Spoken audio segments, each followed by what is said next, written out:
আসসালামু আলাইকুম। আশা করি সবাই ভালো আছেন। আমরা জানি আগামী 8ই মে বিসিএস ভাইবার ডেট দিয়ে দিয়েছে। যারা প্রথম দিনই ভাইবা পড়েছে তাদের জন্য বিশেষ করে শেষ মুহূর্তের প্রস্তুতি নিয়ে যাবতীয় টিপস নিয়ে বিসিএস ভাইবার প্রস্তুতি কিভাবে নেবেন এবং কি মাথায় নিয়ে যাবেন যাবতীয় কথাবার্তা থাকছে আজকের ভিডিওতে। তো চলুন আর দেরি না করে আমরা ক্লাসে চলে যাই। Let's start. ভাইবা প্রস্তুতির জন্য নিম্নের বিষয়গুলো পড়তে হবে। তাহলে কি পড়বেন? পরীক্ষার দিনের ইংরেজি, বাংলা এবং আরবি তারিখ ও সাল এবং ওই দিনের কোনো গুরুত্বপূর্ণ ঘটনা, অর্থাৎ যেই দিনে আপনার ডেট পড়েছে ঠিক সেই দিনে ইংরেজি, বাংলা এবং আরবি তারিখটা জেনে যাবেন এবং সাল। ঠিক আছে, বাংলার সাল কিন্তু আমরা পারি না, আরবির সাল কিন্তু আমরা পারি না। সো এই জিনিসটা দেখে যাবেন এবং সেই দিনের কোনো গুরুত্বপূর্ণ যদি ঘটনা থাকে, 8ই মে যদি আপনার ডেট পড়ে তাহলে 8ই মে যদি কোনো গুরুত্বপূর্ণ ঘটনা ঘটে থাকে সেটাও একটু জেনে গেলেন। ভাইবা পরীক্ষার দিনে দৈনিক পত্রিকার গুরুত্বপূর্ণ সংবাদগুলো পড়তে হবে। আচ্ছা, যেদিন আপনার ভাইবা ঠিক সেদিনের গুরুত্বপূর্ণ সংবাদগুলো, মানে ধরেন আপনি পেপার বেসটা পেলেন না, হয়তো পেপারওয়ালা হয়তো পরে দিয়ে গেল, আপনি হয়তো ঘর থেকে বের হয়ে গেছেন 8টার দিকে। ঠিক আছে, আপনি কি করবেন? অনলাইন যত সংস্করণ আছে, অনলাইনে অ্যাপ পাওয়া যায়, বিভিন্ন অ্যাপে, যেমন প্রথম আলো, ডেইলি স্টার, এগুলোর অ্যাপ আছে, অনলাইনে ওয়েবসাইট আছে। তো সেখান থেকে ওয়েবসাইটে অনলাইন সংস্করণে সব দেখে যাবেন। পরীক্ষার মাসের সাম্প্রতিক গুরুত্বপূর্ণ তথ্যগুলো পড়তে হবে, তাহলে পুরো মাসের। ঠিক আছে, মানে যেমন আপনার যদি মে মাসে হয় তাহলে পুরো মাসের গুরুত্বপূর্ণ তথ্যগুলো পড়তে হবে, অর্থাৎ আগে আর কি আগের 1 মাস মিনিমাম সেই গুরুত্বপূর্ণ সাম্প্রতিক যত সংবাদ আছে সেগুলো কিন্তু পড়তে হবে। নিজ সম্পর্কে পড়তে হবে। এখন নিজ সম্পর্কে পড়তে হবে মানে কি? আপনার নিজের সম্পর্কে জানতে হবে। ঠিক আছে, আপনার দেশের ভাষা, আপনার নামের অর্থ কি, আপনার নিজের মানে গোল কি, আপনার নিজের অ্যাম্বিশন কি, আপনার নিজের ভিশন কি, আপনার নিজের ফিলসফি কি, নিজের সম্পর্কে খুব ভালো একটা ধারণা নিয়ে যাবেন। কারণ আপনার ব্যক্তিত্ব তারা কিন্তু যাচাই করবে এবং অনেক ধরনের ফিলসফিক্যাল প্রশ্নও করতে পারে আপনার দৃষ্টিভঙ্গি দেখার জন্য। তারপরে নিজের দেশের ভাষা তো আছেই, নিজের শেকড়, নিজের যাবতীয় একটা মানুষকে যখন মানে একটা পরিচয় বিল্ড আপ করতে যা লাগে একটা মানুষের, সব কিছু আপনি নিজের সম্পর্কে একটা ভালো ধারণা নিয়ে তারপরে যাবেন, যেন বলতে পারেন। কেউ যদি জিজ্ঞাসা করে যে আপনি আপনার নিজের মতামত কি, আপনার নিজের সম্পর্কে কিছু বলুন, বলে না ইন্ট্রোডিউস ইউর সেলফ, তখন কিন্তু আপনার অনেক কিছু বলতে হয়। আপনার হবিজ, আপনার যত শখ আহ্লাদ আছে, আপনার যত এক্সট্রা কারিকুলার অ্যাক্টিভিটিস আপনি করেন, আপনার বলে না যে আপনার অভ্যাসগুলো, আপনার নিত্য নৈমিত্তিক অভ্যাসগুলো, আপনার ফুড হ্যাবিট, আপনার কালচারাল আপনার দৃষ্টিভঙ্গি, সব কিছু। মানে আমি বোঝাতে পারছি কি না আমি ঠিক জানি না, কিন্তু মানে আপনি নিজে অ্যাজ এ পার্সন কেমন সেটা সম্পর্কে খুব ভালো একটা ধারণা নিয়ে তারপরে যাবেন। মানে বলে যেন আসতে পারেন, সবারই ধারণা আছে, কিন্তু বলে আসার মতো করে নিজেকে প্রশ্ন করবেন, তারপরে সেভাবে নিজেকে প্রিপেয়ার করে নিয়ে যাবেন। নিজ জেলা সংশ্লিষ্ট গুরুত্বপূর্ণ ও উল্লেখযোগ্য তথ্যাদি জানতে হবে, প্রথম চয়েস সম্পর্কে পড়তে হবে। তাহলে নিজের জেলা সংশ্লিষ্ট গুরুত্বপূর্ণ, এটা আমি আগেই বলেছি, এবং উল্লেখযোগ্য তথ্যাদি জানতে হবে, প্রথম চয়েস সম্পর্কে পড়তে হবে। তো এটা তো সবাই আমরা জানি, প্রথম চয়েস সেটার A to Z সব কিছু জানতে হবে প্রথম চয়েসের। ঠিক আছে, সেকেন্ড এবং থার্ড চয়েসও দেখে যেতে হয়। ফার্স্ট, সেকেন্ড, থার্ড এই 3টা কিন্তু দেখে যেতে হয়, বাট মেইনলি প্রথম চয়েস অবশ্যই। এটা আপনার কেন প্রথম চয়েস, আপনার প্রশাসন কেন প্রথম চয়েস জিজ্ঞাসা করবে, এবং আপনার অনেক কিছু জানতে হবে প্রশাসন সম্পর্কে, যা আছে সব কিছু জেনে মাথায় নিয়ে যেতে হবে। তাহলেই বুঝবে তারা যে আপনি সিরিয়াস, আপনি প্রথম চয়েস দিয়েছেন কারণ আপনি এই জিনিসটা বোঝেন। তো এইটা খুবই অবভিয়াস। তারপরে বললাম যে প্রথম চয়েস সম্পর্কে খুব যাবতীয় আপনার তথ্যাদি জেনে যেতে হবে। নিজ সাবজেক্ট, স্নাতক, মাস্টার্স বিষয় ভালোভাবে পড়তে হবে। নিজের অনার্স এবং মাস্টার্স সেটা ভালোভাবে পড়ে যেতে হবে। বেসিক কনসেপ্টগুলো। আপনার অনার্স যদি হয় মার্কেটিংয়ে, তাহলে মার্কেটিংয়ের অনেক থিওরি আছে, মার্কেটিংয়ের অনেক অথর আছে, ঠিক আছে। কটলার যেমন মার্কেটিংয়ের জন্য পরিচিত, তা আপনি আপনার জেনে যেতে হবে, জিজ্ঞাসা করতে পারে তাদের সম্পর্কে। এবং মাস্টার্স যদি ধরেন আপনার ফাইন্যান্সে হয়, তাহলে ফাইন্যান্সের যত বেসিক থিওরিগুলো আছে যেন আপনি বলে আসতে পারেন, যেগুলো টপ অফ মাইন্ড, যেটা সবাই জানে, অন্তত সেগুলো ভুল করা যাবে না। ভেতরের অনেক কিছু আপনার মনে থাকবে না, পড়ার সময় পাবেন না, কিন্তু যেগুলো সবাই জানে, যেগুলো ফেমাস থিওরি, ফেমাস অথর, হ্যাঁ, সেগুলো যেন আপনার না আটকায়, সেটা আপনার মাথায় নিয়ে যেতে হবে। মৌখিক পরীক্ষায় বাদ পড়ার কারণ। তাহলে বাদ পড়ার কারণগুলো কি কি? আত্মবিশ্বাসের অভাব, অহেতুক ভীতি ও অল্পতে অসুস্থতার বহিঃপ্রকাশ। তাহলে সবার আগে যেটা থাকতে হয় সেটা হচ্ছে কনফিডেন্স। আপনার কনফিডেন্সই নাই, তাহলে কিন্তু আপনি কিন্তু ধরা। অহেতুক ভীতি, আপনি শুধুই ভয় পাচ্ছেন, এবং অল্পতেই অসুস্থতার বহিঃপ্রকাশ, সেক্ষেত্রে কিন্তু মৌখিক পরীক্ষায় বাদ পড়ে যায় সবাই। যে কোনো বিষয়ে কোনো অজুহাত খাড়া করা এবং কোনো তথ্য সম্পর্কে ছলনার আশ্রয় নেওয়া। তাহলে ধরেন আপনাকে প্রশ্ন একটা করলো, কিন্তু আপনি সেটার একটা অহেতুক একটা কোনো অজুহাত দাঁড়া করাচ্ছে, যেটা আমি পারি না কারণ এরকম অজুহাত দেখানো, এবং কোনো তথ্য সম্পর্কে ছলনার আশ্রয় নেওয়া। হয়তো আপনি একটা ইনফরমেশন একটু টুইস্টেড, হয়তো আপনার মনে নেই, কিন্তু আপনি একটা বানিয়ে বলে দিলেন। আপনি বলতে হবে সরাসরি যে সরি স্যার, আমার এই মুহূর্তে মনে পড়ছে না, বা আমি এটা জানি না। কিন্তু আপনি সেটা না করে আপনি হয়তো ঘুরিয়ে পেঁচিয়ে হয়তো একটা বানানো একটা উত্তর দিয়ে দিলেন। তো সেটা কিন্তু টিচাররা সাথে সাথে যারা থাকে, চেয়ারম্যান বা এক্সটার্নাল যারা থাকে বোর্ডে, তারা কিন্তু ধরে ফেলতে পারবে। আচ্ছা, উত্তর দেওয়ার সময় কৌশলের অভাব এবং যথেষ্ট বিনয়ী না হওয়া। তাহলে উত্তর দেওয়ার সময় একটা কৌশলে উত্তর দিতে হবে। যেমন আপনি একটা কথা খুব কিভাবে সুন্দর করে বলা যায়, কনভিন্সিংভাবে বলা যায়, সেটা কিন্তু শিখতে হবে। এবং যথেষ্ট বিনয়ী থাকতে হবে। যদি অ্যারোগেন্ট ভাব কিন্তু দেখানো যাবে না। অনেকেই আমরা বুঝি না যে আমরা অ্যারোগেন্ট কিনা। তো আপনি যেটা করতে হবে যে ফ্রেন্ডসদের সাথে যদি সময় পান, যদি সুযোগ থাকে, এটা কিন্তু ফ্রেন্ডসদের সাথে মক ভাইবার প্র্যাকটিস করতে পারেন, যেটা আমরা করেছিলাম। যারা আপনার সাথে যারা সহযোদ্ধা আছে, যারা পরীক্ষা দিবে অথবা না দিলেও সমস্যা নেই, হয়তো তারা প্রিপারেশন নিচ্ছে, তো তাদেরকে বসিয়ে আপনি মক ভাইবা যদি প্র্যাকটিস করতে পারেন, সেটা হচ্ছে বেস্ট। হয়তো যতদিন আছে প্রতিদিন একটা করে, 2টা করে, 3টা করে মক ভাইবা দিতে পারেন। কারণ ওই কোথাও যে পে করে 2-1টা মক দিয়ে কিন্তু এনাফ না, প্রচুর মক দিতে হবে। তো সেটা পেমেন্ট করে সম্ভব না, যেটা আপনি ফ্রেন্ডসদের সাথে একত্রে বসে নিজেরা দিনে কিন্তু 2টা-3টাও করতে পারছেন, বাধ্যবাধকতা থাকে না। সো নিজেরা মক ভাইবা দিবেন, সেটা হচ্ছে অনেক বেশি প্র্যাকটিস কিন্তু এনশিওর হয়ে যাবে। তো তখন আপনি বুঝতে পারবেন আপনি কি অ্যারোগেন্ট শোনা যাচ্ছে নাকি আপনি বিনয়ী। আপনার ফ্রেন্ডসরা কিন্তু জাজ করতে পারবে, কারণ আমরা নিজেরা বুঝতে পারি না অনেক সময়, বাট একটা থার্ড একটা পার্সন, একটা অবজেক্টিভ একটা মানুষ কিন্তু বুঝতে পারে যে আমাকে কি অ্যারোগেন্ট শোনা যাচ্ছে, উদ্ধত শোনা যাচ্ছে, নাকি আমি বিনয়ী ছিলাম। ইংরেজি ভাষার উপর যথেষ্ট পরিমাণে দক্ষতা না থাকা, প্রাণচঞ্চল্য ও উজ্জীবিত ভাবের অভাব। তাহলে সবার আগে আমরা কি জানি যে ইংরেজি ভাষার উপরে যথেষ্ট পরিমাণে দক্ষতা থাকতে হবে। এটা যে কোনো ইন্টারভিউ, যে কোনো জব ইন্টারভিউ, শুধু বিসিএস না, ইংরেজির দক্ষতাটা অবশ্যই টেস্ট করবে। আপনাকে শুরুতেই বলবে ইন্ট্রোডিউস ইয়োরসেলফ, অর্থাৎ আপনাকে ইংরেজিতে উত্তর দিতে হবে। কারণ কি, যদি ভাইবা বোর্ডে আপনাকে ইংরেজিতে প্রশ্ন করে, তাহলে অবশ্যই আপনাকে উত্তর দিতে হবে ইংরেজিতে। আর যদি বাংলাতে প্রশ্ন করে, সেক্ষেত্রে উত্তর দিতে হবে বাংলাতে।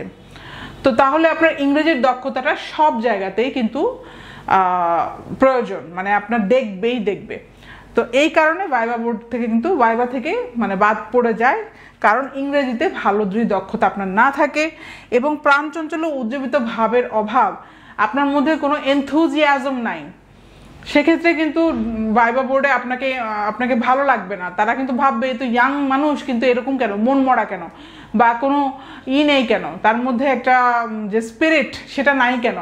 তারা কিন্তু যারা খুবই স্পিরিটেড তাদেরকেই নিবে, যে একে দ্বারা কাজ হবে, তাই না? তাকে তো আমি কাজে নিব, যাকে দেখলে মনে হয় যে খুবই প্রাণ চঞ্চল একজন ব্যক্তি, খুবই উদ্যম, তার মধ্যে আছে, সেক্ষেত্রে এটা না থাকলে কিন্তু ভাইভা থেকে বাদ পড়ে যায়। কারণ আপনি ইমপ্রেস করতে পারছেন না।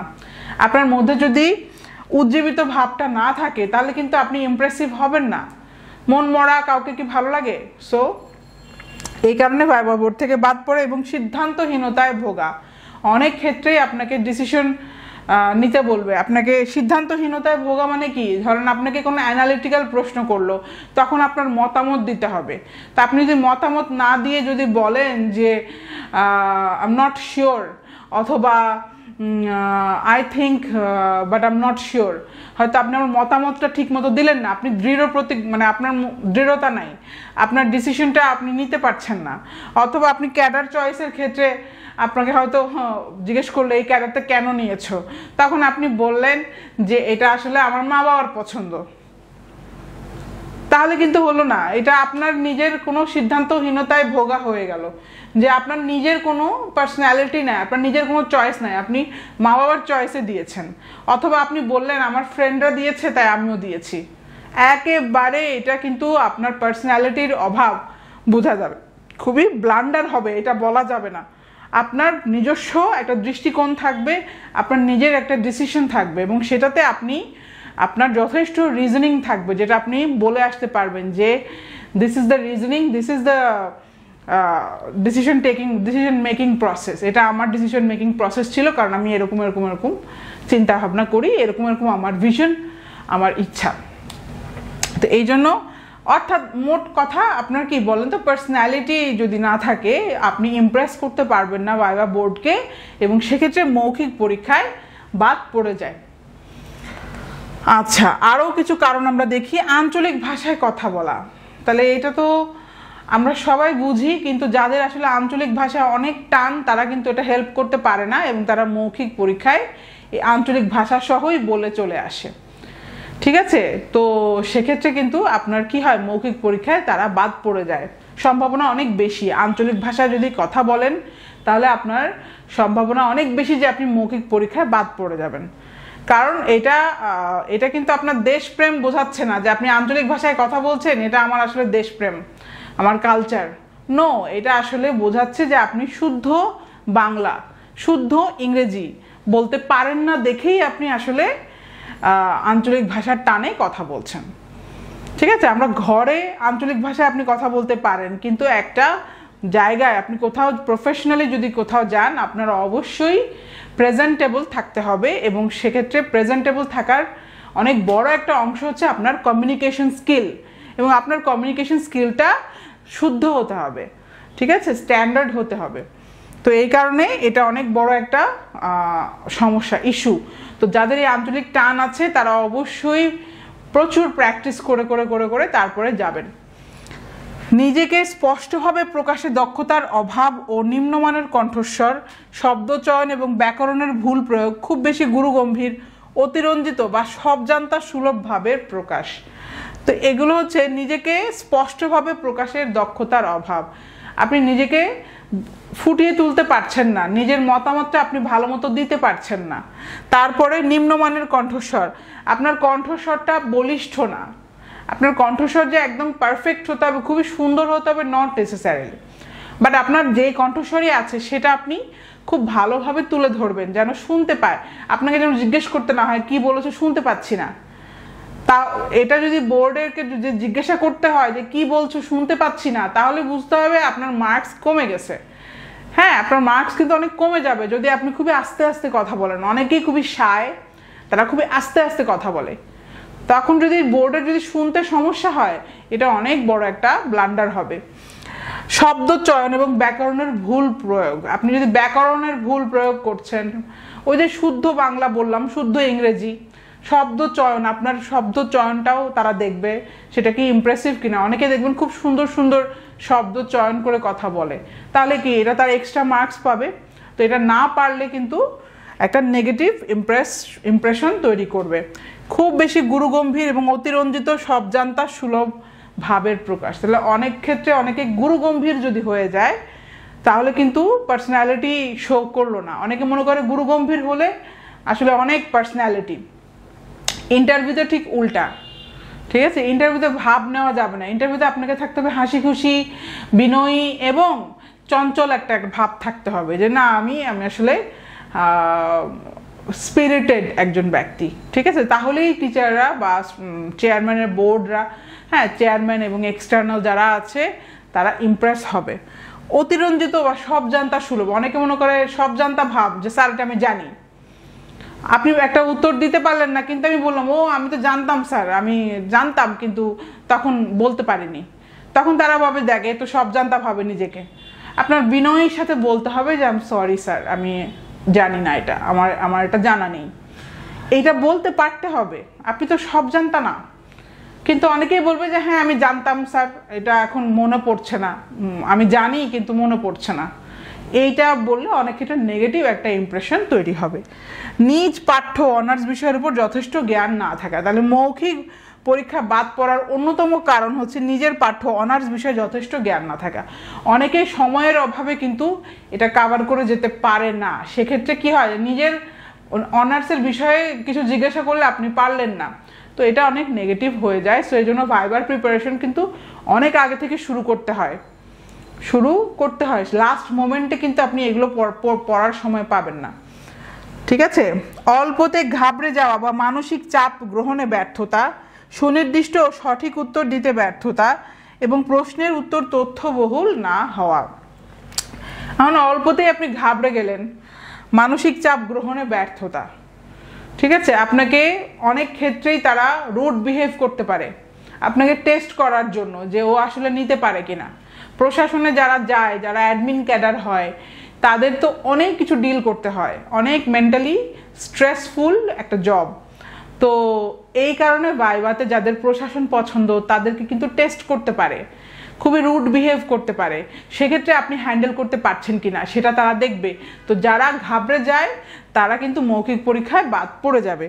এবং সুনির্দিষ্ট উত্তর দিতে ব্যর্থতা, প্রশ্নের উত্তর তথ্যবহুল না হওয়া। প্রশ্নের উত্তর তথ্যবহুল হতে হবে, খালি বলে গেলেই হবে না। অনেকে আমরা খালি কথা বলতে পারলেই মনে করি যে হ্যাঁ আমরা পারছি, আসলে সেটা না। আপনার তথ্যবহুল প্রশ্নের উত্তর দিতে হবে, আপনার রেফারেন্স টানতে হবে। ঠিক আছে, আপনি কোন তথ্য মানে বেসিস করে বলছেন, আপনি কোন বই থেকে বলছেন বা কোন পত্রিকা থেকে পড়েছেন। যারা রেফারেন্স সহ ইনফরমেশন দিয়ে উত্তর দিতে পারবে তারাই কিন্তু ভাইভাতে মার্কস পাবে। সৌজন্য বোধের অভাব এবং ভাইভা বোর্ডের সদস্যদের সঙ্গে তর্ক করা, তাহলে আপনার মধ্যে কোনো সৌজন্য বোধ নাই এবং আপনি ভাইভা বোর্ডের সদস্যদের সঙ্গে তর্ক করছেন। ঠিক আছে, তাহলে ডেফিনেটলি আপনি মৌখিক পরীক্ষা থেকে বাদ পড়ে যাবেন। বোর্ডের সদস্যদের চোখে চোখ না রেখে আই কন্ট্যাক্ট উত্তর দেওয়া, এটা অনেকেই করে। যাদের আই কন্ট্যাক্টের প্রবলেম আছে তারা কিন্তু প্রচুর মক ভাইভা, ওই যে বললাম ফ্রেন্ডসরা মিলে মক ভাইভা পরিবেশ তৈরি করবেন, নিজেরা মক দিবেন। ঠিক আছে, ওই পেমেন্ট করে কোথাও যে ওইটা আসলে দুই একটা হয়তো কিনতে পারবেন, তাও সবার পক্ষে সম্ভব না। ঠিক আছে, কিন্তু বেস্ট হচ্ছে নিজেরা মক ভাইভা দেওয়া, একটা গ্রুপ করা, 2-3 জন হোক 4 জন হোক, একটা গ্রুপ করে নিজেরা প্রচুর প্র্যাকটিস করতে পারবেন সেক্ষেত্রে যদি এটা করতে পারেন। ঠিক আছে, আই কন্ট্যাক্ট এর প্রবলেম অনেকেরই থাকে, আমি নিজেও দেখেছি অনেক প্রবলেম থাকে সবার, যে চোখে চোখ রেখে কথা বলতে পারে না। সেক্ষেত্রে ডেফিনেটলি আপনার মার্কস নেগেটিভ হবে, কারণ তারা কানেক্ট করতে পারবে না আপনার সাথে যে কি বলছে, কাকে বলছে। তো আপনি যদি তার চোখে চোখ নিয়ে তাকিয়ে যদি না বলতে পারেন তাহলে তো সে বুঝবেই না কাকে উত্তর দিচ্ছেন, তাই না? আপনার সামনে যে বসে আছে, আপনি যদি এই পাশে তাকান, আপনি এই পাশে তাকান, তাহলে কি বোঝা যাচ্ছে যে আপনি আসলে ভয় পাচ্ছেন। 1-2 নম্বর হচ্ছে আপনি কাকে উত্তর দিচ্ছেন সে কিন্তু বুঝতে পারবে না এবং সে অনেক বিরক্ত হবে। এটা ব্যক্তিত্বের অনেক বড় একটা দোষ, যে কারোর সাথে আপনি কথা বললে you have to keep the eye contact. ঠিক আছে, এটার জন্য প্রচণ্ড সাহস দরকার। যারা ভীতু টাইপের তারা কিন্তু এই ভুলটা করে, তারা এদিক টাকা ওদিক টাকা নার্ভাস হয়ে যায়। নার্ভাসের চোটে দেখা যায় যে অন্যদিকে তাকিয়ে তাকিয়ে বলে। অনেকে আমি দেখেছি ইংলিশ বলে যখন এইভাবে তাকিয়ে তাকিয়ে কথা বলে, যে জি sir, yes I have done it, I went to, এইভাবে উপরে তাকিয়ে বাম পাশে তাকিয়ে এইভাবে উত্তর দেয়। উত্তর দিচ্ছে কিন্তু সে তাকিয়ে আছে এইভাবে, এরকম আমি নিজের চোখে দেখেছি। ঠিক আছে, যে ইংলিশে কথা বলার সময় কারণ তারা মনে করে করে কথা বলে, যে কি যে বলবো মনে করে করে, ইয়েস এরকম এরকম। হ্যাঁ, তো এই জিনিসটা খুবই বাজে দেখা যায় এবং এইটা আপনার ব্যক্তিত্বের মানে 12টা বাজিয়ে দিবে। সে এটা করা যাবে না। যাদের এই প্রবলেমটা আছে তারা এটা ফিক্স না করা পর্যন্ত তারা বোর্ডে যাবেন না। Eye contact is very important. আচ্ছা, এখন আমরা দেখবো ভাইবা পড়ার প্রস্তুতি কিভাবে নেবেন, তাহলে কি কি পড়বেন আসলে। হ্যাঁ, বিশেষ পরীক্ষার 3টি ধাপের মধ্যে সবচেয়ে গুরুত্বপূর্ণ ধাপ হলো মৌখিক পরীক্ষা। মৌখিক পরীক্ষার প্রস্তুতির জন্য একজন পরীক্ষার্থীকে 5টি বিষয়ে প্রস্তুতি নিতে হবে। তাহলে 5টি বিষয় আমরা দেখি। এক হচ্ছে নিজ সম্পর্কে, অর্থাৎ নিজের শিক্ষা জীবন, বিশ্ববিদ্যালয় সম্পর্কে, নিজের হল লাইফ সম্পর্কে, নিজ জেলা সম্পর্কে বিস্তারিত পড়তে হবে এবং বেসিক কিছু ধারণা নিতে হবে। তাহলে নিজ সম্পর্কে মানে দেখেন আপনার শিক্ষা জীবন, আপনার বিশ্ববিদ্যালয় সম্পর্কে, আপনার হল লাইফ। আপনার হল লাইফটা অনেক ইম্পর্টেন্ট। এই নিজের হল লাইফ সম্পর্কে, নিজ জেলা সম্পর্কে বিস্তারিত পড়তে হবে এবং বেসিক কিছু ধারণা অবশ্যই নিয়ে যেতে হবে। 2 নম্বর হচ্ছে ক্যাডার চয়েস সম্পর্কে। তাহলে এটা আমি আগেও বলেছি, ক্যাডার চয়েস, পরীক্ষার্থী যে ক্যাডার প্রথম চয়েস দিয়েছে সেই ক্যাডার সম্পর্কে বিস্তারিত ধারণা নিতে হবে। দ্বিতীয় ও তৃতীয় চয়েস থেকে শুধুমাত্র পদ সোপানগুলো ভালোভাবে পড়তে হবে। তো দ্বিতীয় ও তৃতীয় চয়েস থেকে শুধুমাত্র পদ সোপানগুলো ভালোভাবে পড়তে হবে। কিন্তু দ্বিতীয় এবং তৃতীয় চয়েস অনেক ক্ষেত্রে জিজ্ঞাসা করে ফেলতে পারে। আমার ক্ষেত্রে যেমন আমার প্রথম চয়েস ছিল বিসিএস ফরেন অ্যাফেয়ার্স, দ্বিতীয় চয়েস ছিল অ্যাডমিনিস্ট্রেশন মানে প্রশাসন। তো আমাকে কিন্তু অ্যাডমিনিস্ট্রেশন থেকে জিজ্ঞাসা করেছিল, আমাকে স্থানীয় শাসন, লোকাল যেই গভর্নমেন্ট, হ্যাঁ এই স্থানীয় যে শাসন এটা নিয়ে কিন্তু জিজ্ঞাসা করেছিল। স্থানীয় শাসনের মানে ধাপগুলো জিজ্ঞাসা করেছিল। ঠিক আছে, আমার ঠিক মনে পড়ছে না, কিন্তু যথেষ্ট ভেতর থেকে জিজ্ঞাসা করেছিল। সো আপনার শুধু পদ সোপানগুলো পড়লে এখন আর এনাফ না, আপনার দ্বিতীয় এবং তৃতীয় চয়েস থেকে কিছু বেসিক, ঠিক আছে, বেসিক জিনিসগুলো কিন্তু জেনে যাবেন। একেবারে হেলাফেলা করা যাবে না, মোটামুটি ভালো ধারণাই রাখতে হবে। কারণ প্রথম চয়েস অনেকেই পান না, অনেকেই ফরেন অ্যাফেয়ার্স তো পাবে না, তাই না? ফরেন অ্যাফেয়ার্সের সিট খুবই কম। তো এই কারণে আপনার যদিও ফরেন অ্যাফেয়ার্স যাদের প্রথম পছন্দ, অবশ্যই ফরেন অ্যাফেয়ার্সের সব কিছু আপনাকে জিজ্ঞাসা করবে, কিন্তু দ্বিতীয় চয়েস থেকেও করতে পারে, আমার ক্ষেত্রে করেছিল। সো এই কারণে বলছি প্রথম চয়েস তো ডেফিনেটলি, বাট দ্বিতীয় তৃতীয় চয়েস থেকে সোপান মানে পদ সোপানগুলো তো অবশ্যই, সাথে আরও কিছু বেসিক জিনিস শিখে যাবেন। আচ্ছা, 3 নম্বর হচ্ছে মুক্তিযুদ্ধ ও স্বাধীনতা সম্পর্কে। মুক্তিযুদ্ধ ও স্বাধীনতা সম্পর্কে ভালোভাবে পড়তে হবে, অর্থাৎ 52 এর ভাষা আন্দোলন থেকে 71 সালের মুক্তিযুদ্ধ পর্যন্ত এবং বঙ্গবন্ধু ও জাতীয় 4 নেতা সম্পর্কে খুঁটিনাটি সব বিষয় পড়তে হবে। আমাকে কিন্তু জাতীয় 4 নেতা সম্পর্কে জিজ্ঞাসা করেছিল এবং আমি পুরোটা পারিনি, আমি আংশিক পেরেছিলাম। কিন্তু এটা আমার অনেক বড় ভুল ছিল, মানে আমার আরও পারা উচিত ছিল। আমাকে জাতীয় 4 নেতা নিয়ে কিন্তু জিজ্ঞাসা করেছিল। ঠিক আছে, জেল হত্যা আর কি এরকম, আমার ঠিক মনে পড়ছে না, কিন্তু জাতীয় 4 নেতা জেল হত্যা যে হয়েছিল, ঠিক আছে, এই বিষয়ে কিন্তু আমাকে জিজ্ঞাসা করেছিল। তো এই কারণে মুক্তিযুদ্ধ ও স্বাধীনতা সম্পর্কে যত হিস্ট্রি, এটা তো ডেফিনেটলি এটা বলার অপেক্ষা রাখে না। কিন্তু এই যে আরও যে ব্যক্তিত্ব, বিভিন্ন ব্যক্তিত্ব যে আছে, এই যে জাতীয় 4 নেতা, বঙ্গবন্ধু, এদের সম্পর্কে যত স্টোরি আছে, কোনো বিশিষ্ট কোনো ঘটনা, কোনো হয়তো স্টোরি, যে যেমন বঙ্গবন্ধু সম্পর্কে ধরেন উনি চীনে গিয়েছিলেন, তার চীনের যাত্রা, সেখানে যদি কোনো স্টোরি থাকে, যেমন অসমাপ্ত আত্মজীবনী থেকে যদি কোনো স্টোরি থাকে, আপনাকে যদি জিজ্ঞাসা করে আপনার পারতে হবে। ঠিক আছে, জাতীয় 4 নেতা সম্পর্কে, জেল হত্যা সম্পর্কে যদি জিজ্ঞাসা করে আপনার পারতে হবে।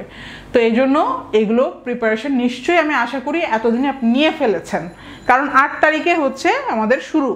যাদের প্রথম দিনে পড়েছে তাদের তো এখন আর সময় নাই, তবে যাদের আরও পরে জুলাই মাসে যাদের ডেট পড়েছে তারা কিন্তু যথেষ্ট সময় পাবেন। তো যাদের মে মাসের আরও পরে, হয়তো প্রথম দিনের পরে থেকে যাদের ডেট, তারা কিন্তু এখনই সেটা এখন পড়ার সময় পাবেন। যাদের 8 তারিখে তারা কিন্তু সময় পাচ্ছেন না, কিন্তু যাদের আরও পরে, যেমন মে, জুন, জুলাই, ঠিক আছে, তাদের ডেট যদি আরও পরে অনেক সময় পাবেন, ঠিক আছে, 1 মাস 1.5 মাস সময় পাবেন। তো খুব ভালোভাবে ধারণাটা বিল্ড আপ করতে হবে। এই মুক্তিযুদ্ধ স্বাধীনতা সম্পর্কে কোনো ছাড় কিন্তু আপনাকে দেওয়া হবে না। এটা না পারা মানে আপনার ভাইবা একেবারেই কিন্তু মার্কস কমে যাবে। 4 নম্বর হচ্ছে সাম্প্রতিক তথ্য। ভাইবা পরীক্ষার পূর্বে সংঘটিত গুরুত্বপূর্ণ ও আলোচিত বিষয়ের তথ্যাবলীগুলো ভালোভাবে পড়তে হবে দৈনিক পত্রিকা, বিটিভি ও বিবিসি বাংলা সংবাদ থেকে। তাহলে সাম্প্রতিক তথ্য, এটা ডেফিনেটলি আপনি কি পত্রিকা পড়েন কিনা এটা আপনাকে দেখবে, ঠিক আছে। ডেইলি স্টার এবং প্রথম আলো এই দুটোটাই আপনার পড়তে হবে, ঠিক আছে। এবং ভাইবা পরীক্ষার পূর্বে সংঘটিত গুরুত্বপূর্ণ আলোচিত বিষয়, তাহলে ভাইবা পরীক্ষার আগে যত গুরুত্বপূর্ণ আলোচিত, যত সাম্প্রতিক, যত সংবাদ আছে, যত কারেন্ট ইস্যুস, যেগুলো কারেন্ট অ্যাফেয়ার্স যেটা আমরা বলি, আলোচিত যেসব টপিক, যেমন এখন কি চলছে, এই যে ইসরায়েল প্যালেস্টাইন, এই যে এটা নিয়ে চলছে প্রচণ্ড কথাবার্তা। তারপরে ইউএসের বিভিন্ন ইউনিভার্সিটিতে স্টুডেন্টরা যে আন্দোলন করছে এনক্যাম্পমেন্ট গাজার জন্য, এটা একটা আলোচিত টপিক। তারপরে ব্যাংক মার্জার, এখন ব্যাংকের মার্জার নিয়ে অনেক আলোচনা চলছে, ঠিক আছে। এরকম আমি জাস্ট উদাহরণ দিলাম, এরকম আরও অনেক ইস্যুস আছে, সেগুলো কিন্তু আমি আমার ডেইলি স্টার নিউজ পেপার অ্যানালিসিসে কিন্তু পড়াই দিই। সো যারা ভাইভা ক্যান্ডিডেট, আমি বলবো আমার current affairs, marathon current affairs যে প্লেলিস্ট আছে, সেই প্লেলিস্ট ধরে প্রত্যেকটা ক্লাস করে ফেলবেন, কারণ প্রত্যেক সপ্তাহের কারেন্ট অ্যাফেয়ার্স আমি পড়িয়ে দিই। তো আপনারা 1 মাসের কিন্তু কারেন্ট অ্যাফেয়ার্স ওই প্লেলিস্টে সব ভিডিও যদি দেখেন, আপনার 1 মাসের কিন্তু হয়ে যাবে। তো এটা একটা শর্টকাট হতে পারে। তারা ক্লাসগুলো করলে, যাদের পরীক্ষা 8 তারিখে, তারা শুধু ক্লাসগুলো করেন, আপনার কারেন্ট ইস্যুসগুলো মাথায় ঢুকে যাবে। ডেইলি স্টারের সব কারেন্ট ইস্যুসগুলো মাথায় ঢুকে যাবে। আচ্ছা, বিটিভি এবং বিবিসি। বিটিভিটা কেন? কারণ আমাদের সরকারি একটা টেলিভিশন এটা, সেই কারণে বিটিভিতে প্রচার যে সংবাদ সেগুলো একটু দেখবেন। বিটিভিতে যেগুলো আসছে সেগুলো কিন্তু প্রশ্ন করতে পারে। আর বিবিসি বাংলা, এটা একটা ইম্পর্ট্যান্ট একটা, আমরা জানি যে চ্যানেল, ঠিক আছে, প্রচার মাধ্যম। তো এটার সংবাদ আছে। আমি বলবো ডেইলি স্টার এবং প্রথম আলো ডেফিনেটলি ফলো করবেন। অনলাইন সংস্করণে আগের মানে 1 মাসের পত্রিকাগুলো চেক করে কোনগুলো ইম্পর্টেন্ট সেই আর্টিকেলগুলো পড়ে নিলেন। 5 নম্বর হচ্ছে নিজের অনার্স বিষয়। যে বিষয়ে অনার্স করেছেন সে বিষয়ের বিখ্যাত কয়েকটি বই এবং লেখকের নাম, ওই বিষয়ের পণ্ডিত ব্যক্তির নাম এবং ওই বিষয়ের বেসিক কিছু পড়তে হবে। বিশেষ করে বাংলা, ইংরেজি, অর্থনীতি, রাষ্ট্রবিজ্ঞান, লোক প্রশাসন, সমাজবিজ্ঞান, কমার্স বিষয়ের সব সাবজেক্টে এই বিষয়ে যারা অনার্স করেছেন তারা অবশ্যই নিজ সাবজেক্ট সম্পর্কে ভালো একটা ধারণা নিয়ে যাবেন। এটা আমি আগেও বলেছি, এখন আবার ভেতর থেকে আমরা দেখছি যে নিজের অনার্স বিষয়ে যে সেই বিষয়টার বিখ্যাত কয়েকটি বই এবং লেখকের নাম এবং ওই বইয়ের পণ্ডিত ব্যক্তির নাম এবং ওই বিষয়ের বেসিক কিছু থিওরি বা বেসিক কিছু অবশ্যই পড়ে যেতে হবে। যেমন বাংলা, ইংরেজি, যারা বাংলা সাহিত্যে পড়েছেন তাদের তো ডেফিনেটলি, ইংরেজিতে যারা পড়েছেন, ইংরেজি সাহিত্য খুবই প্রিয় একটা সাবজেক্ট এই বোর্ড মেম্বারদের, ঠিক আছে। তারা কিন্তু অনেক ভেতরে জিজ্ঞাসা করে ফেলতে পারে, কারণ আমরা জানি কি এপ্রিলিতে ইংরেজি সাহিত্যের উপরে কিন্তু 15 মার্ক আছে। তার মানে কি ইংরেজি সাহিত্য কিন্তু ধারণাটা রাখাটা খুব জরুরি, মানে অন্তত বিসিএস এর সিলেবাসে ইংরেজি সাহিত্য কিন্তু জোর দেওয়া হয়েছে। তো এই কারণে যাদের ইংরেজি হচ্ছে সাবজেক্ট অনার্সের, তাদেরকে অনেক প্রশ্ন করবে। অর্থনীতি, ইকোনমিক্স, রাষ্ট্রবিজ্ঞান, ঠিক আছে, তারপর লোক প্রশাসন, পাবলিক অ্যাডমিনিস্ট্রেশন, যেটা সমাজবিজ্ঞান, ঠিক আছে, সোশ্যালজি আর কি, কমার্সের বিষয় যেমন ফাইন্যান্স আছে, মার্কেটিং আছে, সেগুলো যারা পড়েছেন তাদের হ্যাঁ অবশ্যই নিজ সাবজেক্ট সম্পর্কে ভালো একটা ধারণা নিয়ে যেতে হবে। আচ্ছা, এখন ভাইবার জন্য নিজের প্রস্তুতি কিভাবে নেবেন? তাহলে নিজের আরও কিছু প্রস্তুতি আছে, শুধু পড়াশোনাই না, আরও কিছু প্রস্তুতি আছে। পড়াশোনার প্রস্তুতির পাশাপাশি নিজেকেও প্রস্তুত করতে হবে ভাইবা পরীক্ষার জন্য, ঠিক আছে। যেমন এখন দেখি ভাইবা পরীক্ষা শুরু হওয়ার আগেই মার্জিত পোশাক বানাতে হবে বা কিনতে হবে। তাহলে আদার্স আরও কিছু কথাবার্তা কিন্তু আমাদের মাথায় রাখতে হবে যে ভাইবা পরীক্ষার শুরু হওয়ার আগেই মার্জিত পোশাক বানাতে হবে অথবা কিনতে হবে। ছেলেদের জন্য তাহলে কি, আচ্ছা শার্ট, সাদা ফুল শার্ট, সাদার উপরে যে কোনো স্ট্রাইপ হলেও চলবে, অন্য রঙের শার্টও চলবে, তবে তা হতে হবে মার্জিত। রঙিন চকমকে শার্ট পরিধান না করা ভালো। শার্টে অবশ্যই পকেট থাকতে হবে, একটা পকেট যুক্ত। তাহলে ছেলেদের ক্ষেত্রে কি বলেন তো, আমরা জানি যে সাদা ফুল শার্টটাই হচ্ছে কি প্রথা, কিন্তু আপনি অন্য রঙের শার্ট হলেও চলবে, তবে খুবই মার্জিত হতে হবে, ঠিক আছে। সাদার উপরে যে কোনো স্ট্রাইপ হলেও চলবে। আচ্ছা, রঙিন বা চকমকে শার্ট পরা যাবে না, ঠিক আছে, ওইটা কিন্তু প্রফেশনাল কোনো শার্ট হতে পারে না। দেখবেন অফিসে যারা যায়, যারা ব্যাংকার আছে, তাদেরকে খেয়াল করে দেখবেন তাদের শার্ট কিন্তু দেখলেই বোঝা যায় এটা অফিসের শার্ট। এই রঙিন চকমকে কিচ্ছু পরা যাবে না। শার্টে অবশ্যই পকেট থাকতে হবে, একটা পকেট যুক্ত। তাহলে সেভাবেই আপনারা বানিয়ে নেবেন অথবা কিনবেন। প্যান্টের ক্ষেত্রে কালো প্যান্ট বা কালোর উপরে যে কোনো স্ট্রাইপের অথবা মার্জিত কোনো রঙের, কিন্তু জিন্স টাইপের কোনো প্যান্ট পরিধান করা যাবে না। তাহলে এটা আমরা সবাই জানি, তার কোনো মনে করিয়ে দিলাম, জিন্স পরে যাবেন না, ঠিক আছে, জিন্স পরা যাবে না। আপনার কালো প্যান্ট হতে হবে অথবা কালোর উপরে কোনো স্ট্রাইপের হতে হবে অথবা মার্জিত যে কোনো রঙের হতে পারে প্যান্ট। বেল্ট কালো রঙের বেল্ট এবং তা হতে হবে মার্জিত মাপের। অন্য রঙের হলেও চলবে বেল্ট, তবে সাধারণত কালো রঙের বেল্টই ভালো, ব্রকলেস যেন বড় না হয়, তাহলে কালোটাই স্ট্যান্ডার্ড ধরা হয়। অন্য রঙের হলেও চলবে, তবে প্রচণ্ড মার্জিত হতে হবে আর কি। আচ্ছা, তাহলে টাইটা কেমন হবে? আপনি ইচ্ছা করলে টাই পরতে পারেন, নাও পারেন, তবে তা হতে হবে মার্জিত রঙের এবং শার্ট প্যান্টের সাথে ম্যাচিং করা। তাহলে টাই না পরলেও চলবে, কিন্তু পরলে অবশ্যই আপনার কি করতে হবে, মার্জিত রঙের হতে হবে, শার্ট প্যান্টের সাথে ম্যাচিং করা হতে হবে।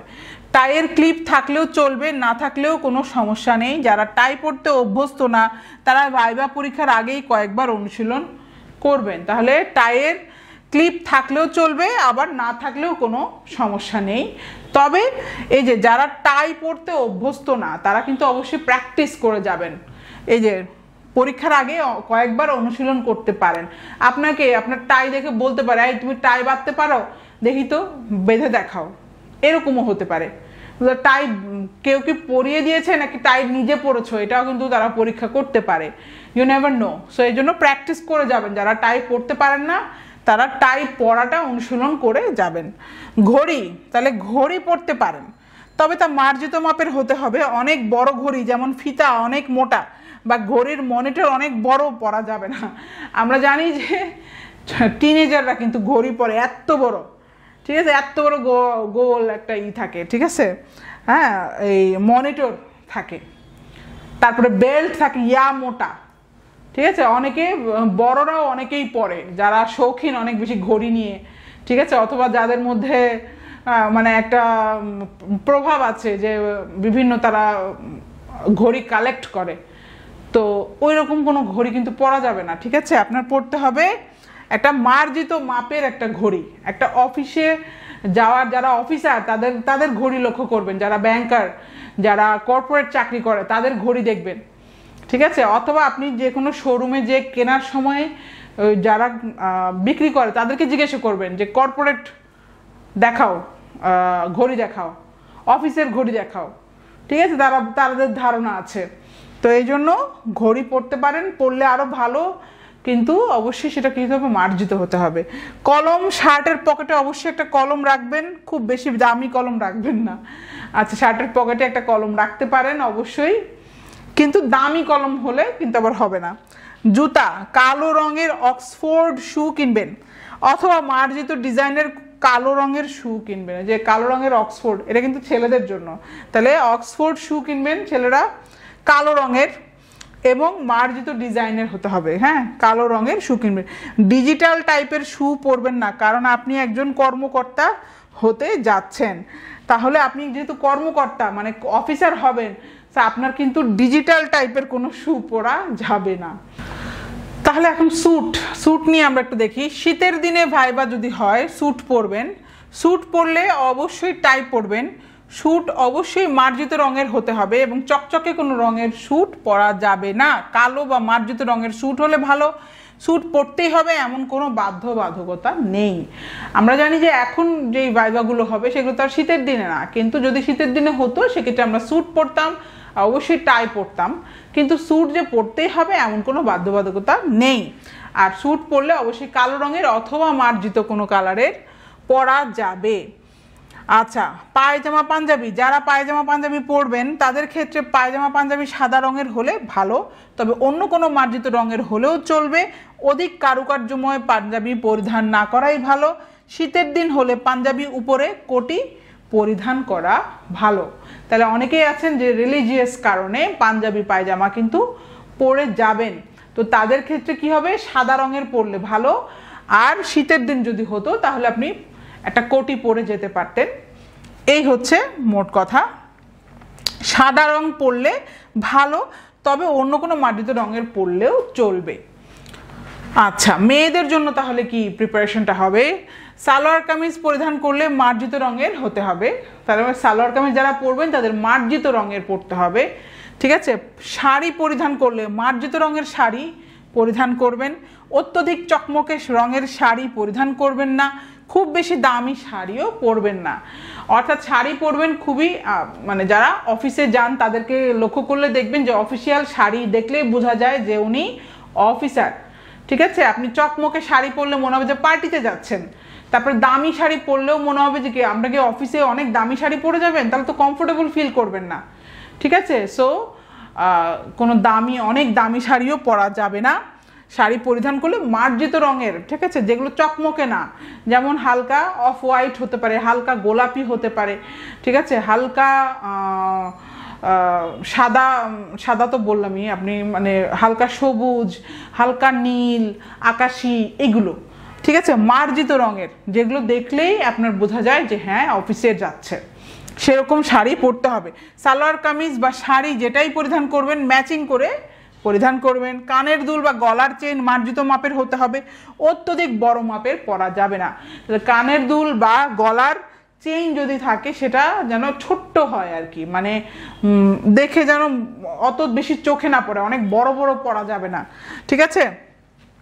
মাথার চুল বেনি করে রাখবেন অবশ্যই, তাহলে চুল যদি বড় হয় তাহলে অবশ্যই বেনি করে যাবেন, আর যদি ছোট হয় সেক্ষেত্রেও ভালো মতো আঁচড়িয়ে আর কি মানে ঝুটি করে যেতে পারেন, অর্থাৎ চুল যেন সামনে না থাকে, আপনার বাধা থাকতে হবে। পায়ের জুতা শাড়ি সালোয়ারের সাথে ম্যাচিং করে পরবেন, তবে হাই হিল না পরাই ভালো। তাহলে পায়ের জুতা আপনি শাড়ি বা সালোয়ার কামিজের সাথে ম্যাচিং করে পরবেন, হাই হিল যেন না হয়, ঠিক আছে, হাই হিল না পরাটাই কিন্তু ভালো। আচ্ছা, লিপস্টিক, তাহলে লিপস্টিক কি করবেন, গাঢ়ভাবে লিপস্টিক দিবেন না, হালকা মার্জিত রঙের লিপস্টিক ব্যবহার করবেন, কোনো গাঢ় রং দিবেন না, একদম হালকা রঙের একটা লিপস্টিক পরে যাবেন, খুবই মার্জিত যেন দেখে বোঝা যায়, একদম দিবেন না তা কিন্তু না, কোনো গাঢ় রঙের লিপস্টিক দিবেন না, খুবই হালকা রঙের এবং মার্জিত রঙের লিপস্টিক অবশ্যই দিয়ে যাবেন। মেকআপ হালকাভাবে করবেন, অত্যধিক মেকআপ করা যাবে না। তাহলে মেকআপও যদি নিতে চান, অনেকেই নেন না কিন্তু অনেকেই নিতে চান, যদি মেকআপ নিতে চান অবশ্যই বাধা নাই, কিন্তু খুবই হালকা, খুবই মার্জিতভাবে নিতে হবে, কোনো গাঢ়ভাবে মানে অত্যধিক কোনো মেকআপ করা যাবে না। আপনাকে দেখে যেন মনে না হয় আপনি পার্টিতে যাচ্ছেন, ঠিক আছে, আপনাকে দেখে যেন মনে হয় আপনি অফিসে যাচ্ছেন, ঠিক আছে, সেইভাবে অফিসিয়াল কিন্তু মেকআপ আছে, অফিসে কর্পোরেট যারা চাকরি করে তারাও কিন্তু গেট আপ মেকআপ নেয়, তো সেরকম ডেইলি একটা খুবই লাইট মেকআপ নিয়ে যাবেন। হাত ঘড়ি পরিধান করবেন, অন্য হাতে মার্জিত রঙের চুড়ি পরতে পারেন, না পরলেও চলবে, এক হাতে ঘড়ি পরে যাবেন আর অন্য হাতে হালকা দু একটা চুড়ি থাকতে পারে, না পরলেও কোনো সমস্যা নেই। সঙ্গে অবশ্যই একটা কলম নিয়ে যাবেন, ছেলেরা যেমন পকেটে অবশ্যই কলম থাকতে হবে, মেয়েরা সাথে হাতে একটা কলম নিয়ে যেতে পারেন, নিয়ে যাবেন আর কি, হ্যাঁ একটা কলম থাকলে ভালো, অনেক ক্ষেত্রে লিখতে বলে।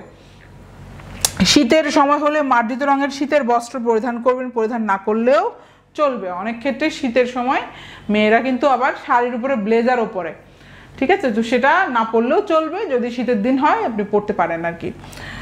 আচ্ছা, 7 দিন আগে মাথার চুল কাটাবেন মার্জিত মাপের, পুলিশ প্রথম পছন্দ হলে পুলিশ স্টাইলে চুল কাটাবেন, এমন কোনো কথা নেই।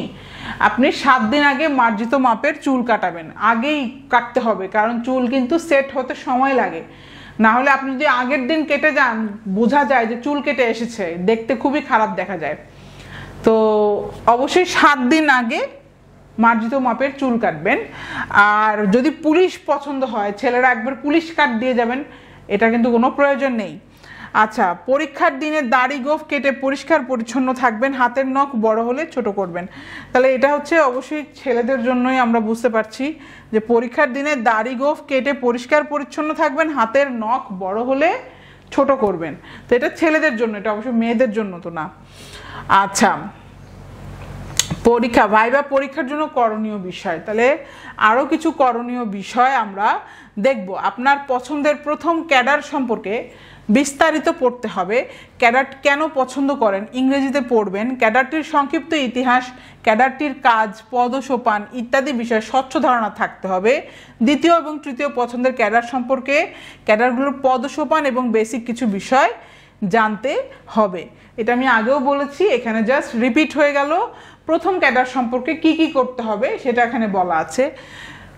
ক্যাডারটি কেন আপনি পছন্দ করেন এটা ইংরেজিতে পড়বেন, ঠিক আছে। ক্যাডারটির সংক্ষিপ্ত ইতিহাস, ঠিক আছে। ক্যাডারটির কাজ, পদসোপান, প্রশাসন যাদের পছন্দ হবে, প্রশাসন ক্যাডারের ইতিহাস জানতে হবে। তাহলে প্রশাসন ক্যাডারের কাজগুলো কি কি অবশ্যই জানতে হবে। ক্যাডারটি আপনি কেন পছন্দ করছেন, কেন এটা আপনার প্রথম পছন্দ, অবশ্যই কারণগুলো আপনার গুছিয়ে তারপরে নিয়ে যাবেন।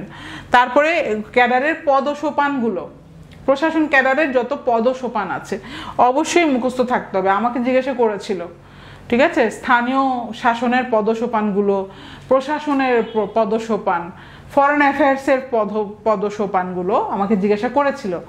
তো আচ্ছা, তারপরে অন্যান্য দ্বিতীয় এবং তৃতীয় যে চয়েস সেটার পদসোপান অবশ্যই, বাট বেসিক ধারণা নিয়ে যাবেন। বেসিক বিষয়গুলো দ্বিতীয় এবং তৃতীয় ক্যাডার চয়েসের কিন্তু নিয়ে যাবেন। নিজ সম্পর্কে অর্থাৎ নিজের পরিবার সম্পর্কে, শিক্ষা জীবনের বৃত্তান্ত, নিজের বিশ্ববিদ্যালয়ের হল লাইফ, নিজের অনার্স বিষয়ের কর্মক্ষেত্র, এই বিষয়গুলো অবশ্যই ইংরেজিতে পড়তে হবে। তাহলে এগুলো ইংরেজিতে পড়ে যাবেন।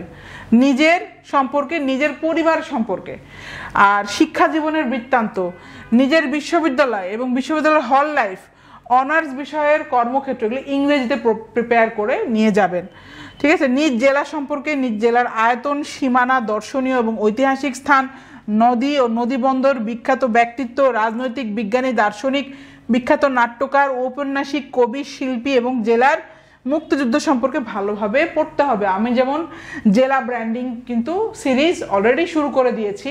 যাদের 8 তারিখে পরীক্ষা তারা অবশ্যই জেলা ব্র্যান্ডিংয়ের প্রথম ক্লাসটা দেখে যাবেন, আপনার জেলা পড়েছে কিনা। আর না হলে যাদের পরের ক্লাসের জন্য অপেক্ষা করবেন, পরে যদি আপনার জেলা যদি মানে আমি ধাপে ধাপে কভার করব, তো যারা ভাইবা ক্যান্ডিডেট তারা অবশ্যই আমার জেলা ব্র্যান্ডিং সিরিজের ক্লাসগুলো ফলো করবেন। আমি কিন্তু এই পুরো এই জিনিসটা নিজ জেলা সম্পর্কে, যে আয়তন, সীমানা, ঐতিহাসিক স্থান, নদ নদী, সব বিখ্যাত ব্যক্তি, দার্শনিক, নাট্যকার, সব কিছু কিন্তু ওই জেলা ব্র্যান্ডিংয়ে কিন্তু পড়িয়ে দেই, ঠিক আছে। কবি, শিল্পী, জেলার মুক্তিযুদ্ধ সম্পর্কে ভালোভাবে কিন্তু পড়ে যেতে হবে। অর্থনৈতিক সমীক্ষা নিয়েও কিন্তু আমি ভিডিও বানিয়েছি। আমাদের রিপোর্ট, বাজেট, অর্থনৈতিক সমীক্ষা নিয়ে একটা ভিডিও কিন্তু আমি করে রেখেছি। আপনারা ওই ভিডিওটা দেখলে আপনারা আর মুখস্থ করতে হবে না, আপনার মুখস্থ হয়ে যাবে। তো আমি লিংক দিয়ে দিব এখানে, ঠিক আছে, আপনারা ওই ভিডিওটা দেখে নেবেন। অর্থনৈতিক সমীক্ষা ভালোভাবে পড়তে হবে, অর্থাৎ দেশের বাজেট, জিডিপি, জন্ম মৃত্যু হার, জনসংখ্যা বৃদ্ধির হার, সরকারের সফলতা ও ব্যর্থতা ইত্যাদি খুঁটিনাটি বিষয়গুলো ভালোভাবে পড়তে হবে। বাংলাদেশের ইতিহাস, আয়তন, সীমানা, ঐতিহাসিক ও দর্শনীয় স্থান, নদ নদী, প্রাকৃতিক বিষয়াদি ইত্যাদি, অর্থাৎ এক কথায় দেশ সম্পর্কে বিশদভাবে জানতে হবে। বাংলাদেশের ইতিহাস নামে একটা প্লেলিস্ট আমি করে রেখেছি, 1905 থেকে 1971 এই ইতিহাস সম্পর্কে সিরিজ কিন্তু আমার আছে। তো আমি 8টার মতো ভিডিও কিন্তু করে ফেলেছি, ঠিক আছে, ধাপে ধাপে। তো যারা ভাইবা ক্যান্ডিডেট তারা ওই প্লেলিস্টে ঢুকে একবার ভিডিওগুলো একটু দেখে গেলেন। ইতিহাস, অনেক আগের ইতিহাস থেকেও কিন্তু প্রশ্ন ধরে, অর্থাৎ আপনি যখন পারা শুরু করবেন তখন অনেক ভিতর থেকে প্রশ্ন করে, ঠিক আছে, আপনি প্রশ্নের উত্তর যত পারবেন তত ভিতর থেকে প্রশ্ন আপনাকে করবে। তো এই জন্য ওই প্লে লিস্টটা কিন্তু দেখে নেবেন একবার, বাংলাদেশের ইতিহাস। আর এই যে আয়তন, সীমানা, ঐতিহাসিক ও দর্শনীয় স্থান, নদ নদী, প্রাকৃতিক বিষয়াদি, এগুলো সম্পর্কে সম্যক ধারণা, খুব ভালো ধারণা নিয়ে যাবেন। কারণ আপনাকে প্রত্যন্ত অঞ্চলে কাজ করতে হবে, প্রশাসনে যারা ঢুকবেন তাদের প্রত্যন্ত অঞ্চলে পোস্টিং হবে। তো দেশ সম্পর্কে খুব ভালো ধারণা আপনার থাকতে হবে। 6 নম্বর হচ্ছে আপনার পছন্দের কোনো বিষয়, যেমন খেলাধুলা, কোনটি প্রিয়, কেন প্রিয়, সেই খেলা সম্পর্কে ভালোভাবে জানবেন। বিখ্যাত খেলোয়াড়দের নাম, দেশ বিদেশের প্রিয় লেখক, কবি, তাদের লেখা উপন্যাস, কবিতা ইত্যাদি সম্পর্কে, এবং প্রিয় রাজনৈতিক ব্যক্তিত্ব তার সম্পর্কে ভালোভাবে পড়বেন। তো এটা তো অবভিয়াস। আপনার পছন্দের খেলাধুলা, আপনার পছন্দের বই, উপন্যাস, ঠিক আছে, লেখা যদি থাকে জিজ্ঞাসা করবে, এবং সেই লেখক বা সেই খেলোয়াড় বা সেই ঔপন্যাসিক, সেই রাজনৈতিক ব্যক্তিত্ব, তাহলে সেই সম্পর্কে অটোমেটিক প্রশ্ন কিন্তু চলে আসবে। সো আপনার উত্তরের উপরে কিন্তু আবার প্রশ্ন করবে। সো খুব ভালোভাবে তাদের সম্পর্কে জেনে যাবেন। নিজের নামে যদি কোনো বিখ্যাত ব্যক্তির নাম থাকে তার সম্পর্কে বিস্তারিত পড়বেন। নিজের জন্ম তারিখ বা সালের সাথে ঐতিহাসিক কোনো ঘটনা থাকলে সে বিষয়ে বিস্তারিত জানবেন। তাহলে নিজের নামের সাথে যদি কোনো বিখ্যাত নাম থাকে, বিখ্যাত ব্যক্তির নাম থাকে, যেমন আমার নাম মেরিনা, ঠিক আছে, কিন্তু মেরিনা তাবাসসুম নামে কিন্তু একজন খুবই বিখ্যাত আর্কিটেক্ট আছে, স্থপতি আছেন, উনি কিন্তু এই কিছুদিন আগে, কয়েকদিন আগেই, 3-4 দিন আগে মনে হবে, প্রথম আলোতে কিন্তু অনেক ফিচার এসেছিল। উনি কিন্তু এই অনেক ইনফ্লুয়েন্সিয়াল 100 জন প্রভাবশালী ব্যক্তিত্বের, টাইম ম্যাগাজিনের উনি কিন্তু এসেছিলেন, ঠিক আছে। মেরিনা নামে একজন খুবই ভালো স্থপতি আছে বাংলাদেশের, খুবই ইন্টারন্যাশনালি কিন্তু উনি পরিচিত। তো একইভাবে আপনারাও আপনার নামের কোনো বিখ্যাত ব্যক্তি যদি থাকে সেক্ষেত্রে তাদের সম্পর্কে বিস্তারিত পড়বেন। নিজের জন্ম তারিখ এবং সালের সাথে ঐতিহাসিক কোনো ঘটনা থাকলে সেই বিষয়ে বিস্তারিত পড়বেন। তাহলে আপনার জন্মের তারিখের সাথে, সালের সাথে যদি কোনো ঐতিহাসিক কোনো যদি ঘটনা থাকে সেক্ষেত্রেও বিস্তারিত পড়বেন। বাংলাদেশের মন্ত্রীবর্গের নাম ও দায়িত্বপ্রাপ্ত মন্ত্রণালয়, উপদেষ্টাদের নাম, এবং নিজ জেলায় কেউ যদি ওই পদে থাকে তার সম্পর্কে জানতে হবে। আমার কিন্তু জাতীয় নির্বাচন সম্পর্কে একটা বিশাল বড় ভিডিও কিন্তু আমি করেছি, ঠিক আছে, আমি এখানে লিংক দিয়ে দিব। এইবার এই যে জাতীয় নির্বাচন যে হয়ে গেল 7ই জানুয়ারিতে, তো এই দ্বাদশ নির্বাচনে যারা নতুন যারা মন্ত্রী এসেছেন, দায়িত্বপ্রাপ্ত মন্ত্রণালয়, সেগুলো নিয়ে কিন্তু বিস্তারিত ভিডিও কিন্তু করা আছে। ওটার অনেক ভালো ভিউ, ঠিক আছে, অনেক ভালো একটা ভিডিও। ওইটা দেখে গেলে আপনার কিন্তু মুখস্থ হয়ে যাবে। আপনার জেলায় যদি, নিজের জেলায় যদি কোনো পদে থাকে সেক্ষেত্রেও আপনি জানতে পারবেন, ঠিক আছে। সো এই জন্য ওই ভিডিওটা ডেফিনেটলি দেখে যাবেন একবার, এখানে আমি লিংক দিয়ে দিব। ভাইভা পরীক্ষার পূর্বে সাম্প্রতিক বিষয়গুলো, বিশেষ করে বিভিন্ন সম্মেলন, সীমানা, যুদ্ধ, দেশ ও আন্তর্জাতিক কোনো ঘটনা, খেলাধুলা, চুক্তি, বিভিন্ন পুরস্কার ইত্যাদি বিষয় ভালোভাবে জানবেন। তাহলে বিশেষ কোনো যদি সম্মেলন হয়ে থাকে, সীমানা, যুদ্ধ, দেশ ও আন্তর্জাতিক কোনো ঘটনা, খেলাধুলা, চুক্তি, বিভিন্ন পুরস্কার ইত্যাদি বিষয়গুলো ভালোভাবে জানবেন। যেমন একটু আগেই বললাম যত কারেন্ট অ্যাফেয়ার্স আছে আর কি, তো কারেন্ট অ্যাফেয়ার্সের মধ্যেই এই বিষয়গুলো কিন্তু চলে আসবে। কি কি সম্মেলন হলো, তারপরে সীমানা যুদ্ধ চলছে, যেমন মিয়ানমারের সাথে আমাদের কিন্তু এখন একটু কনফ্লিক্ট চলছে, তারপরে দেশ ও আন্তর্জাতিক কোনো ঘটনা, খেলাধুলা, চুক্তি, যত চুক্তি হচ্ছে সেগুলো, বিভিন্ন পুরস্কার, এগুলো নিয়ে সম্যক ধারণা নিয়ে যাবেন। দেশি বিদেশি কিছু পত্রিকার নাম এবং সম্পাদকের নাম জানতে হবে। তাহলে দেশি বিদেশি কিছু পত্রিকা যেমন New York Times, the Economist, the Daily Star, Al Jazeera, এদের সম্পাদকের নাম সহ জেনে যাবেন। আপনি অন্য কোথাও যদি চাকরি করে থাকেন তাহলে সেই সম্পর্কে ভালোভাবে জানবেন এবং আপনার কাজ সম্পর্কেও ভালোভাবে জানতে হবে। আমাকে জিজ্ঞাসা করেছিল, আমি যে আগে ব্যাংকার ছিলাম সেটা আমি বলেছি, ঠিক আছে, তারা কিন্তু জিজ্ঞাসা করে, তারা জানে যে বিসিএস অনেক লেন্দি প্রসেস, তো সবাই জব হোল্ডার হয় অথবা জবের এক্সপিরিয়েন্স থাকে, ঠিক আছে, তো অবশ্যই সেই সম্পর্কে ভালোভাবে যেন বলে আসতে পারেন। ওরা কিন্তু জানতে চায় যে আপনার হিস্ট্রি, আপনার পাস্ট কি, আপনি আগে কি করেছেন, আপনি এখন কি করছেন, এটা আপনি কতটা আপনি কতটা এমপ্লয়েবল সেই অ্যাপিলটা কিন্তু তারা দেখতে চায়। হ্যাঁ, এই অ্যাপিলটা আপনি আপনার এমপ্লয়েবিলিটির অ্যাপিলটা কিন্তু দাঁড়িয়ে যায় যখন আপনি নিজের জব সম্পর্কে বলতে পারেন, ঠিক আছে, সেটা ভালোভাবে প্রেজেন্ট করতে পারেন। আপনি যে বিষয়ে অনার্স ও মাস্টার্স করেছেন সে বিষয়ের পঠিত বিষয়সমূহ এবং এই বিষয়ে 3-4টি বইয়ের নাম ও লেখকের নাম পড়বেন, এটা আমরা আগেই দেখেছি। ভাইবা পরীক্ষার ঠিক কয়েকদিন পূর্বে ভাইবা বোর্ডে যে সমস্ত কাগজপত্র দাখিল করতে হয় সেগুলোর মূল কপি, ফটোকপি এবং প্রয়োজনীয় কাগজপত্র একটা ফাইলে সুন্দর করে গুছিয়ে রাখুন। এটা অবভিয়াস, তারপরে মনে করিয়ে দিলাম যে ঠিক আগ মুহূর্তে যে সমস্ত কাগজপত্র দাখিল করতে হবে সেগুলোর মূল কপি, ফটোকপি এবং প্রয়োজনীয় কাগজপত্র একটা ফাইলে গুছিয়ে রেখে দিবেন। আচ্ছা, ভাইবার দিনে আপনার প্রস্তুতি। এখন আপনার হচ্ছে ভাইবার দিনে কি করবেন। হ্যাঁ, আমরা তো এর আগে কি করবেন সেটা দেখলাম, এখন হচ্ছে ঠিক ভাইবার দিনে আপনি কি করবেন। ভাইবার আগের দিনে রাতে খুব তাড়াতাড়ি ঘুমিয়ে পড়ুন, ঠিক আছে। আপনার যেদিন পরীক্ষা সেদিনের বাংলা, আরবি ও ইংরেজি তারিখ ও মাস মনে রাখবেন, এটা আমরা আগে জেনেছি। যেদিন ভাইবা ঠিক সেই দিনের ইংরেজি, বাংলা, আরবি এবং ইংরেজি তারিখ ও মাস মনে রাখবেন। বোর্ডে যে সমস্ত কাগজপত্র দাখিল করতে হবে সেই ফাইলটা আবার দেখে নিন। প্রবেশপত্র, মূল সার্টিফিকেট, ফটোকপি, কলম ও অন্যান্য কাগজপত্র। তাহলে ফাইলটা যে রেডি করেছিলেন সেটা আরেকবার একটু দেখে নিন সব ঠিকঠাক আছে কিনা। কোনো প্রকার টেনশন না নিয়ে প্রফুল্ল মনে ঠান্ডা মাথায় ঘর থেকে বের হবেন। কোনো বন্ধু থাকলে সাথে নিয়ে যাবেন। পিএসসি নির্ধারিত সময়ের 1 ঘন্টা আগে অবশ্যই পিএসসিতে পৌঁছাবেন। অন্য পরীক্ষার্থীদের সাথে কম কথা বলবেন এবং মানসিকভাবে প্রস্তুত থাকবেন যে পরীক্ষা ভালো হবে। অর্থাৎ পিএসসিতে আপনি 1 ঘন্টা, নির্ধারিত সময়ের 1 ঘন্টা আগে পৌঁছে যাবেন, ঠিক আছে। কোনো রিস্ক নেওয়ার দরকার নেই, মিনিমাম 1 ঘন্টা হাতে রেখে পৌঁছে যাবেন এবং সেখানে অন্যান্য পরীক্ষার্থীদের সাথে কম কথা বলবেন, কারণ সেক্ষেত্রে টেনশন কিন্তু বাড়বে। আর মানসিকভাবে প্রস্তুত থাকবেন যে পরীক্ষা ভালোই হবে, ঠিক আছে। So that's it for today's class. আশা করি কাজে দিবে। তো সবার জন্য শুভকামনা, বেস্ট অফ লাক।